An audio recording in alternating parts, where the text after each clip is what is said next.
Olá, turma, tudo bem com vocês? Eu sou a professora Cíntia, professora de História.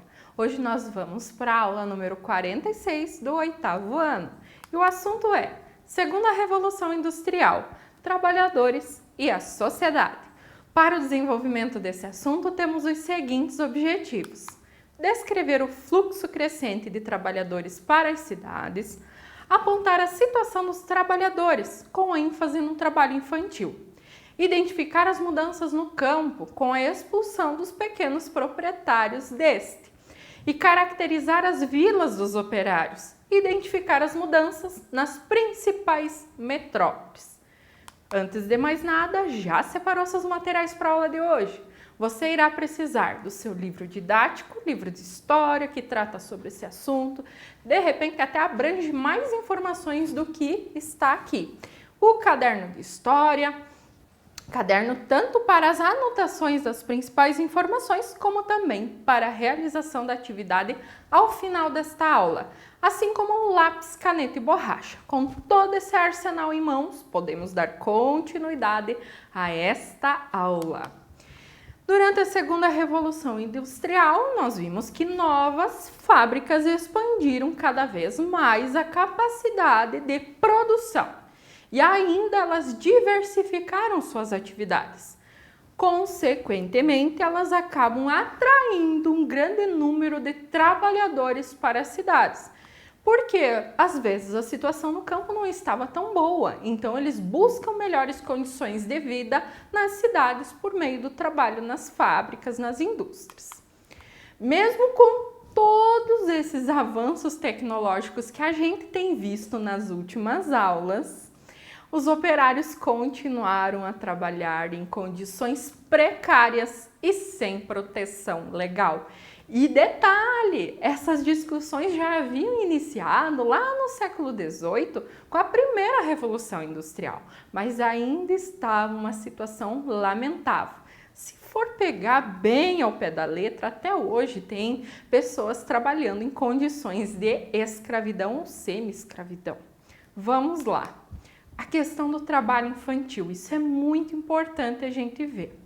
A questão é que ele era comum e ainda essas crianças trabalhavam em atividades fabris sem nenhum tipo de proteção. Elas trabalhavam até a exaustão, em jornadas que chegavam até 16 horas diárias, assim como os adultos.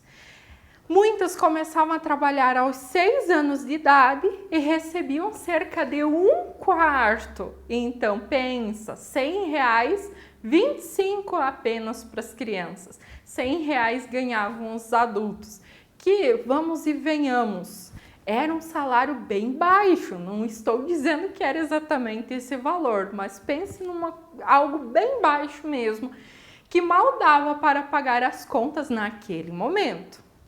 Elas eram castigadas por dormir durante o expediente ou por não conseguir cumprir com as atividades que eram exigidas delas. Muitas crianças foram mutiladas no trabalho, nas atividades fabris, e acabaram sendo excluídas da sociedade.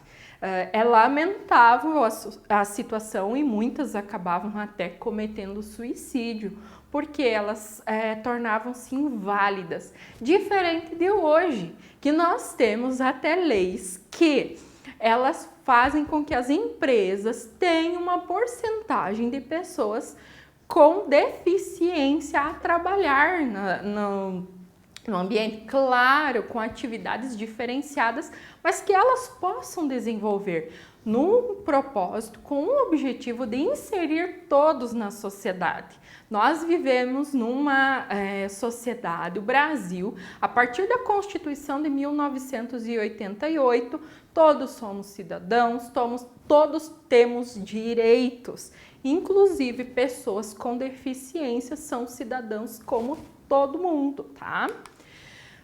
Mudanças no campo. O que aconteceu de transformação? Com o avanço da industrialização em diversos países da Europa, ocorreram também mudanças no campo. O regime das terras comunais chegou ao fim.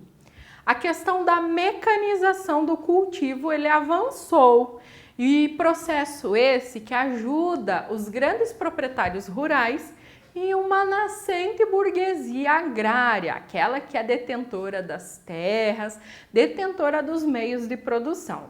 Tal grupo foi concentrando então recursos que foram investidos na modernização capitalista. A situação dos pequenos proprietários agrícolas, ela se agrava com a primeira crise econômica do capitalismo, que ocorre quando? Entre 1873 a 1896, que provoca então uma queda generalizada dos preços dos produtos. Tem muito, consequentemente o preço baixa e muito. O que acontece? Expulsos lá da zona rural, milhões de camponeses e assalariados, eles vão para as cidades em busca de trabalho nas fábricas e também nos serviços, tá? Com o processo acelerado de êxodo rural, ou seja, a saída das pessoas do campo para a cidade, a paisagem de muitas cidades europeias se transformou, surgindo assim as chamadas vilas operárias. São vilas somente para morar aqueles que trabalhavam nas indústrias. Sobre essas vilas operárias, elas eram bastante precárias. Haviam casas de 3 a 4 andares que eram construídas sem nenhum tipo de planejamento, até causando risco às pessoas que ali moravam. As ruas eram estreitas, sinuosas e sujas. Haviam mercados de legumes e frutas de má qualidade espalhados pelas ruas, o que reduzia a passagem das pessoas. Pensa aquelas feiras, aquelas barraquinhas que você tem que passar pelo meio ali. Isso dificultava então o deslocamento das pessoas de um lugar para o outro. Nas casas, muitos porões eram usados como lugar para moradia e em toda parte dessas vilas se acumulavam detritos e também água suja. Lembrem-se, a questão do saneamento básico, esgoto, toda essa situação, água tratada, não é pensado nesse momento, não é exigido. O avanço da industrialização, a modernização também da agricultura e a expansão das áreas agrícolas em várias partes do mundo possibilitaram um grande aumento populacional. Então, o acelerado processo de urbanização nas principais capitais europeias levou ao surgimento das primeiras metrópoles. Paris e Londres, por exemplo, passaram a ter mais de 1 milhão de habitantes, para vocês terem uma ideia. Um dos fatores foi a questão da própria migração. As pessoas vão para lá buscando melhores condições de vida. A migração, falando sobre ela, a modernização que acontece na agricultura e, consequentemente, a redução da oferta de trabalho nas fábricas, em razão da crescente inovação tecnológica, ou seja, uma máquina ela faz o trabalho de 3, 4, 5 até 10 funcionários. Isso vai provocar o quê? Um aumento do desemprego e também pessoas sem emprego, sem condições de vida, muitas acabam indo para a criminalidade. Então, há o aumento do desemprego e também da criminalidade nas cidades europeias. Então, a migração foi a saída de muitos trabalhadores, tá? Entre 1800 a 1930, cerca de 45 milhões de pessoas de vários países da Europa se deslocam para outros continentes em busca de uma vida melhor.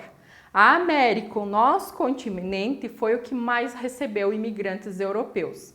Nós estamos falando do período em que muitos imigrantes, principalmente lá da Itália, Alemanha, Polônia, essas pessoas vêm para cá, para a região, formando, por exemplo, a nossa cidade de São Bento do Sul. 1829, 1830, vem uma grande leva de alemães para cá. E vão constituindo família, vão construindo empresas e assim desenvolvendo colônias aqui na região que mais tarde tornam-se cidades, estados e assim por diante. O que ocorre? Mudanças nas cidades. Vamos pensar. Parte da população, em especial aqueles mais pobres, vão ser deslocados para onde? Para as periferias das cidades, surgindo aí as favelas.